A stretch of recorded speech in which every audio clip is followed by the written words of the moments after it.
சிறகென விரித்தாள் பூந்தலை எங்கே சூரிய நிலவாய் ஆனது அங்கே என் மனம் என்று போனது எங்கே மன்மதனே உன்றது எங்கே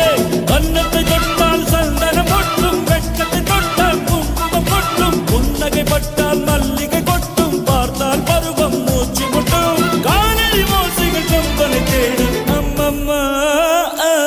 பிக்காசோவின் ஓவியம் ஒன்று விக்டோவானின் சிம்பனி ஒன்று பெண்ணாய் மாறியதோ அந்த புறத்து மகராணி அந்த புறத்து மகராணி அழகிய லேலா அவள் இவளுக்கு ஸ்டைலா சந்தன மேலா இவள் மன்மத புயலா அடடா பூ